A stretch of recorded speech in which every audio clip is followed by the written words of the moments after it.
Hey, thanks for coming. This is a story about a homeless guy in New York.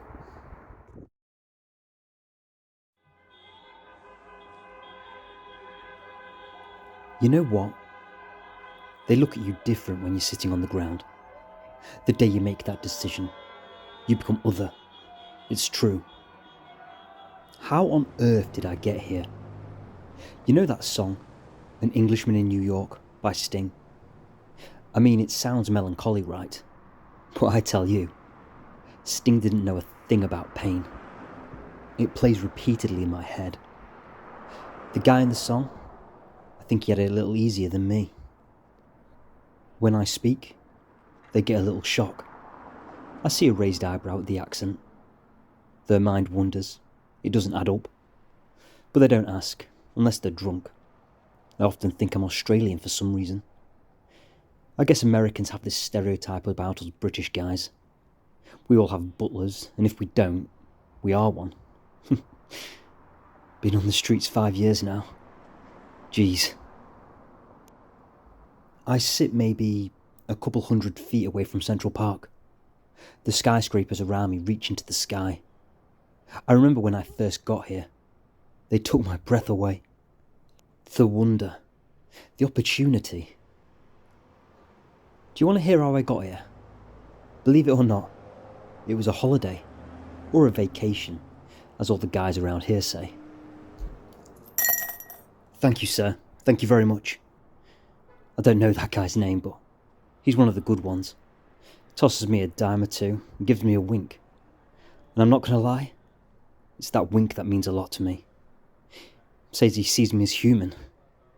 Oh dear, I'm going to set myself off. Right, sorry. How did I get here?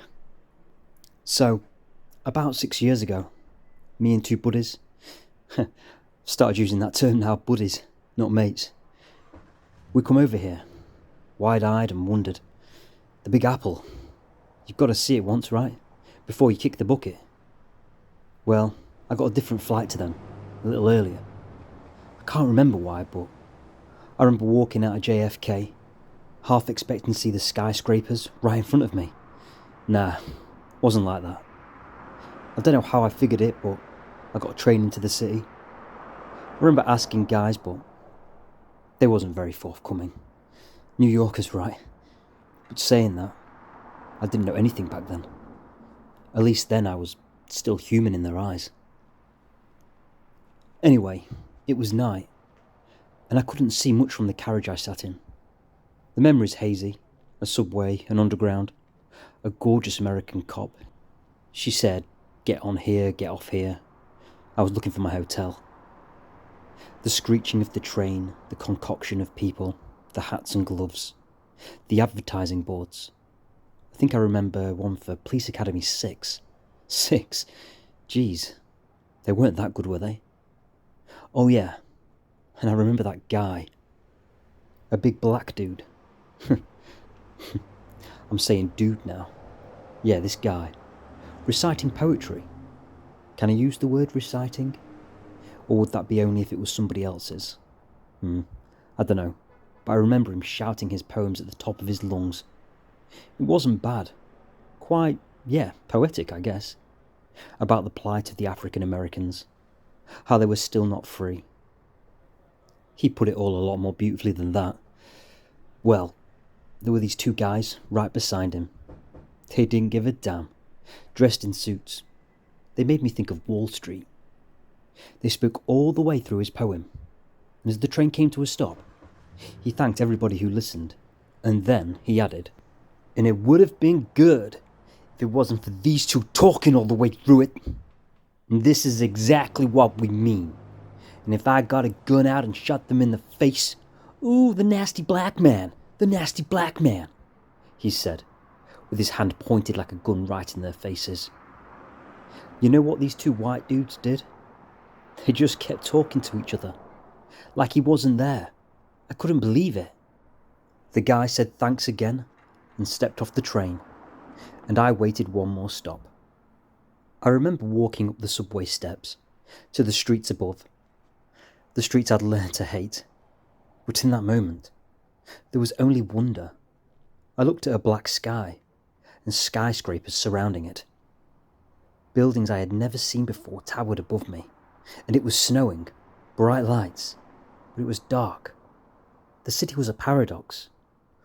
One I felt like I'd lived in all my life, but made me feel like it was the first day of my life. I waited in the hotel lobby, chandelier above my head and beautiful sofas.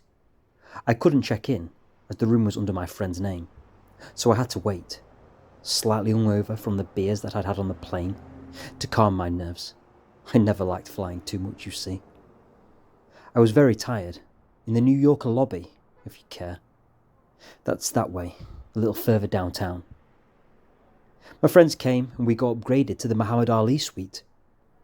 See, my friend played the guilt card for making me wait. The staff were great about it though. And yeah, the old float like a butterfly and sting like a bee bloke had actually stayed there for a few days when he beat Joe Frazier in 1971 at Madison Square Garden, a couple minutes down the road. I remember me and my mates looking out them windows, at all the tiny windows with the lights under the black sky as it snowed.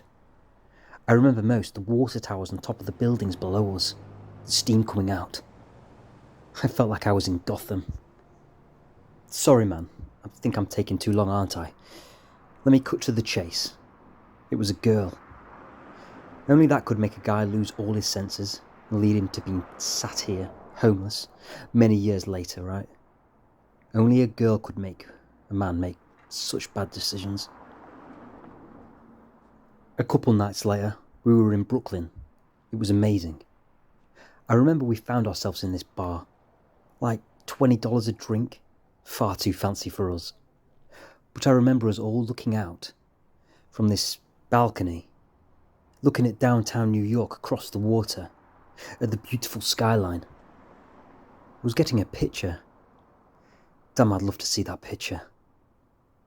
Maybe an hour or so later, we was in another bar, and that's when I met her. She came in, a big coat on, and a bottle of champagne in her hand. Drunk, but so was we. She beelined to us. I don't know why. Somehow she must have been able to smell the honey. I remember taking the champagne from her hand and drinking it straight from the bottle. She laughed at that. No introductions. I hadn't even said hello. But our smiles said more than okay. She told me it was her birthday. I told her I was English.